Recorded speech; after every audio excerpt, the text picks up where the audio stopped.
Welcome back to another episode of the Canon on the Boomer Buzz channel. I'm your host Terry, and today I'm doing a spoiler review of The Little Things, starring Denzel Washington, Rami, Malek, and Jared Leto. It's the little things, Jimmy. It's the little things. So this came out on HBO Max on Friday, and will be playing to the end of February, and then I believe it might be in theaters right now, but will be exclusively in theaters after February with the weird HBO Max way they doing things. But it's fine. Indie movies I prefer to watch at home. I like going to movies, and there's nothing against it, but I don't think, the amplified sound, I don't think all that is necessary for most indie movies, so I'm fine watching it at home. A lot of times at Oscar season, that's how I get to watch it anyway. So, this would be an Oscar movie. I think they're still going ahead with the Oscars, but this would be, I don't know. I don't think it would have qualified for 2020. So it's weird that they're releasing it so early, but we're in a different time. But it's supposed to be an Oscar type movie. You got Oscar level actors. So, for those that have seen my reviews before, on my other channel and stuff, I will lock in Oscar mode. And I rate it to a little bit of higher standard. But, anyway, I love this movie. I wouldn't say I love it. I really like this movie. I love this movie up until the end. When you talk about a masterclass in tension, building the tension and every little thing is just, you don't know what to expect. It was great. It was absolutely great. And it was even, I think, really synergetic. I don't even know if that's a word, but it was good synergy with the trailers, because you already know they have presented Jared Leto as the killer, which at least tells me, okay, it's not going to be that cut and dry. They wouldn't just give that away. So there has to be more to this story.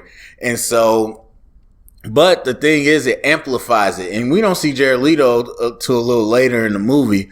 But once we do, it amplifies it, because we already know he's painted as the bad guy. And so it doesn't matter if he's doing regular things or not.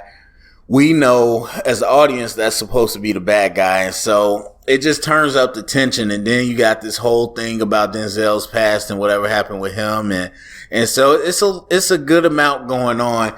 But yeah, I was on the edge of my seat for most of it. Just really, it was a true mystery thriller. We were really trying, or I guess, mystery thriller, crime thriller. We were really trying to figure out what was going on. And I think they did an excellent job setting it up. Like, it really engulfs you into the story. It's a great balance of telling you enough and not telling you too much.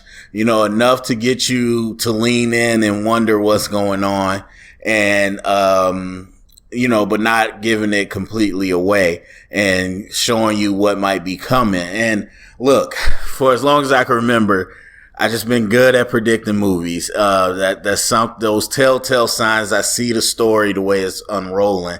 And I would say this one did a good job of really holding its cards to its chest and not telling you exactly what was about to happen. But, it was just really engrossed. And it's a nice medium-sized movie. Like, it's LA. It's not like a Globetrot movie. It's a very fixed location, but it's not so small and tiny. It's not one room or two locations. It's a good amount of moving around. So it's a nice medium-sized movie. I don't know. It feels really nice and lived in. It was supposed to take place in 1990. You don't really get too much. The only thing, it helps you suspend your disbelief with the cell phones and stuff. But for that, you don't really get too much difference in what's going on. The cars all look different, but, I don't know. Now that I'm thinking about it, there's some questions unanswered, but overall, I liked it. I think the ending is what got me caught up, because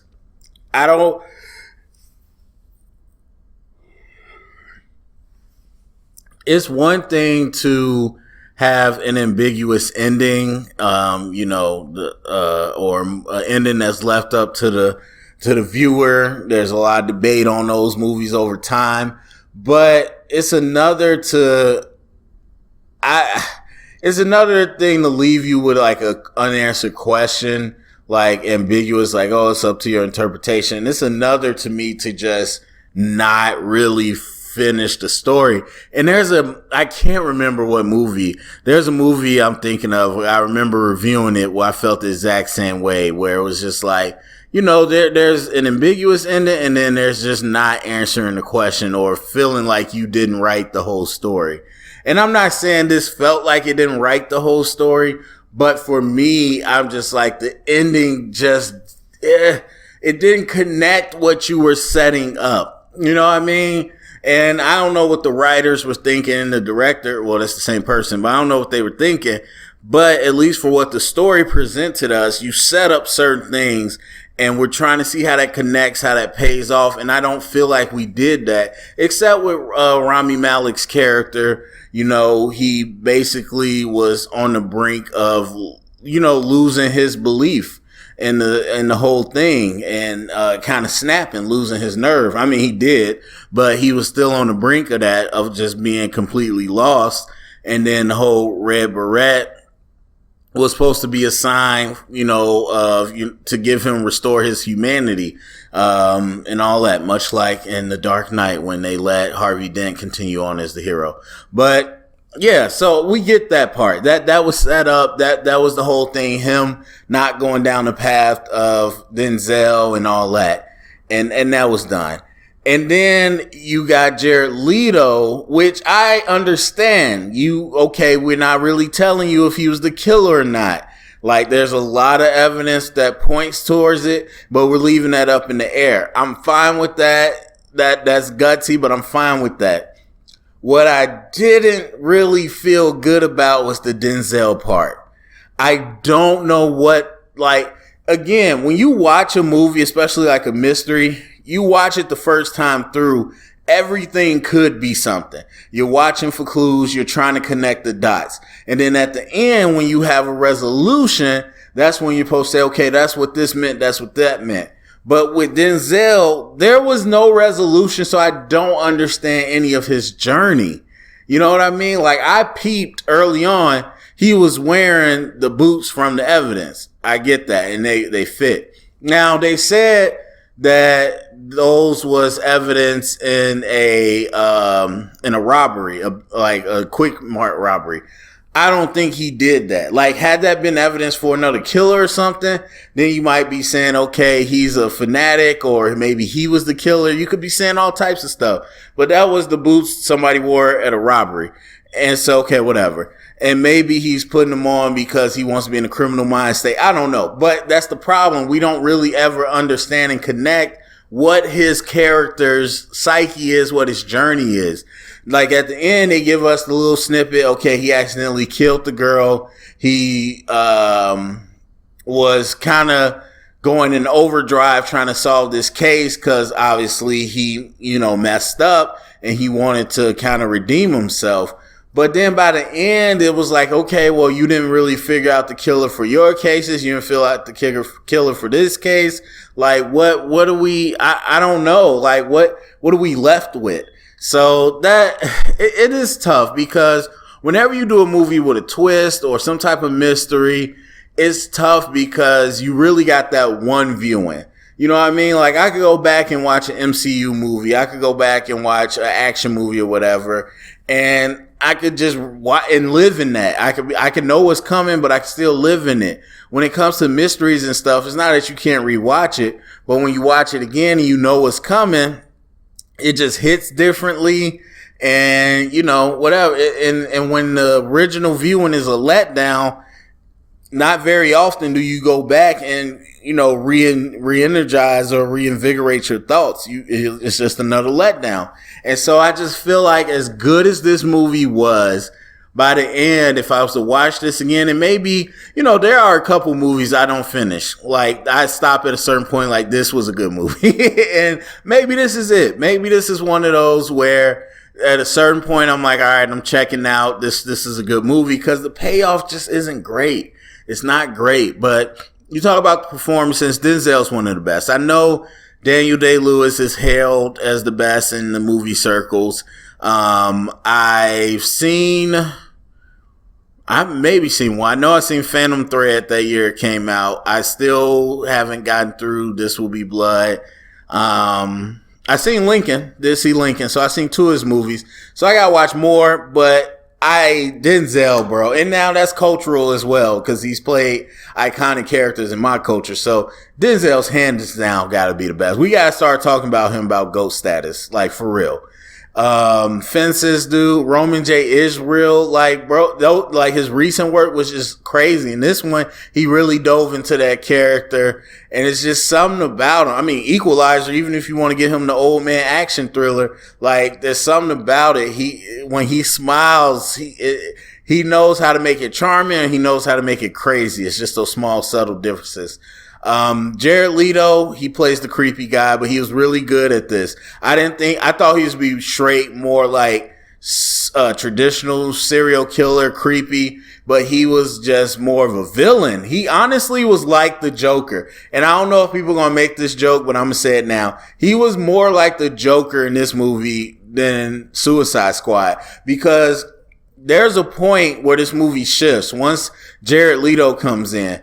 There's a point where this movie shifts from, okay, just a regular crime thriller trying to figure out what's going on, who done it, and then it shifts to more of I don't know, like I wouldn't say a super villain, but more like just, I guess, a villain, for less of a better term, because now Jared Leto's outsmarting them. Now he's playing them at their own game. Now, he's doing he's taking it a notch up. And a lot of people might get vibes of Seven from this.